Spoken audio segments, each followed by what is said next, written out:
Trailer দেখে একটা আলাদা অ্যান্টিসিপেশন আমার মধ্যে ছিল এবং সেই জন্য আমি থিয়েটার্সে গেছিলাম।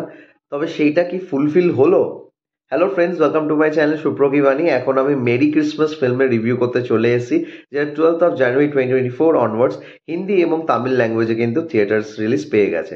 এই ফিল্মটার ডিরেক্টর হচ্ছে শ্রীরাম রাঘবন। এখানে কাস্টিংয়ে আছে ক্যাটরিনা ক্যাফ, বিজয় সেতুপতি, রাধিকা আপ্তে, সঞ্জয় কাপুর, বিনয় পাঠক সহ আরো অনেকে। তো কেমন লাগলো এই ফিল্মটা, এই সবকিছু নিয়ে তোমার সাথে শেয়ার করবো।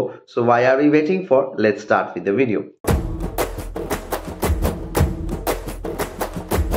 তো ফিল্মটার ডিউরেশন হচ্ছে 2 ঘন্টা 20-25 মিনিটের কাছাকাছি এবং আন্ধাধুনের পরে শ্রীরাম রাঘবনের প্রতি একটা আলাদাই আমার চিন্তাধারা ছিল এই ফিল্মটার থ্রু দিয়ে।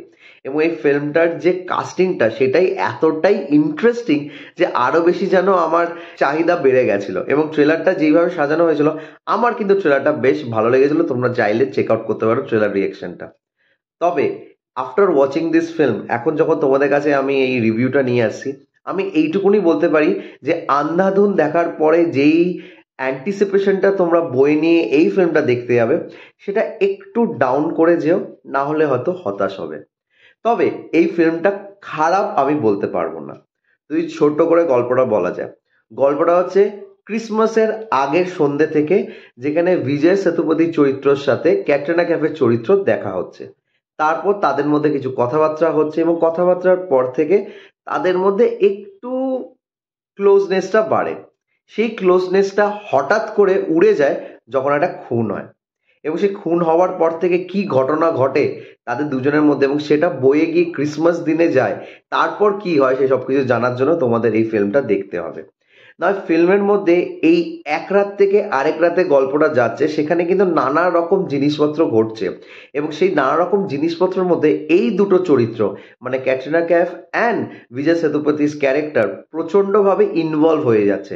এবং আদার্স যারা ক্যারেক্টার্স আছে যেরকম রাধিকা আপ্তে, সঞ্জয় কাপুর বা বিনয় পাঠক, এরা কিন্তু জাস্ট আসছে আর যাচ্ছে এবং তাদের একটা টাইম লাইনের মধ্যে তারা আসছে এবং তাদের একটা কর্তব্য করে তারা যাচ্ছে। তার মধ্যে রাধিকা আপ্তের চরিত্রটা একদমই আলাদা টাইপের, সেটা তোমরা যখন ফিল্মটা দেখলে তখন বুঝতে পারবে। তো আলটিমেটলি এই দুটো চরিত্র কি নিজেদের যে ক্রাইসিসটা ছিল সেই ক্রাইসিসটা কি ফুলফিল করে উঠতে পারে? কি হয় এদের দুই চরিত্রের মধ্যে এবং কারই বা খুন হয় যার জন্য এইসব ডামাডোল পাকে, সেটার জন্য তোমাদের অবশ্যই ফিল্মটা দেখতে হবে। না, এই ফিল্মের মধ্যে একটা স্লো বার্ন ট্রিটমেন্ট আছে যেটা আমার একটু হলেও কিছু কিছু জায়গায় বোর ফিল করিয়েছে থিয়েটার্সের মধ্যে। ফার্স্ট হাফটা যেরম ভাবে চলছিল আমি জাস্ট কোনোভাবেই বুঝতে পারলাম না যে ফার্স্ট হাফ শেষ হয়ে গেল। এটা একদম ট্রু ফ্যাক্ট।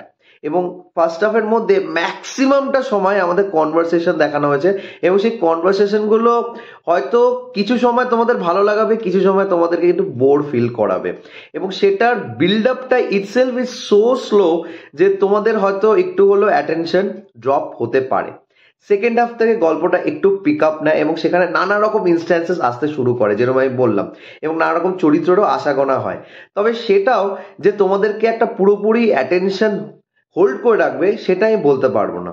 তবে হ্যাঁ, চেরি অন দ্য কেক বা একটা ক্রিসমাস ট্রি এর উপরে যেরকম স্টার দেওয়া থাকে, সেটা হচ্ছে একদম ক্লাইম্যাক্সটা, যে ক্লাইম্যাক্সের মধ্যে মনে হয় যেন সবকিছু যেন হঠাৎ করে যেন সুন্দর হয়ে গেল। মানে একটা কারোর ফল্ট ধরা পড়লো এবং সেই ফল্টটা যেন কোথাও না কোথাও তোমাদের একটা ভালো লাগা দেবে, মানে তোমাদের মুখের মধ্যে একটা হাসি ফোটাবে, যেটা তোমাদের বলে বলতে পারবো না। আফটার ওয়াচিং দিস ফিল্ম সেটা তোমরা বুঝতে পারবে। তবে ইয়েস, এই ফিল্মটা একদম যে আন্ধাধুন যেই টাইপের একটা মাইন্ড বেন্ডিং কনসেপ্ট ছিল সেরকম কিছু নয়। তবে হ্যাঁ, একটা ডিফারেন্ট কিছু দেখানো হয়েছে থ্রিলারের মাধ্যমে।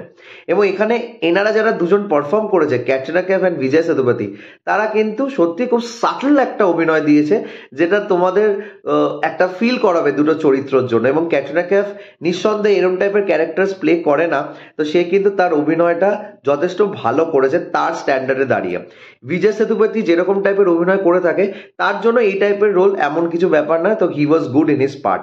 আদার্স যারা আছে তারা নিজের নিজের জায়গায় ঠিক ছিল। এখানে একটি গান আছে, যেই গানটা কিন্তু বেশ ভালো লাগে যেভাবে প্লেস করা হয় গানটা। আমার অ্যাকচুয়ালি মনে পড়ছে না গানটার টাইটেলটা, তবে গানটা খুব সুন্দরভাবে যায় যখন ফিল্মটার মধ্যে আমি দেখি। তো আমার এই ফিল্মটা খারাপ লাগেনি, তবে হ্যাঁ, আন্ধাধুনের রেসপেক্টে এই ফিল্মটা অতটাও ভালো নয়। তো এই ছিল আমার review for the film merry Christmas. তোমরা যারা যারা দেখেছো প্লিজ কমেন্ট করে জানিও তোমাদের কেমন লেগেছে। আর আমার যদি রিভিউটা ভালো লেগে থাকে, don't forget to like, share and subscribe my channel. Till then, stay tuned.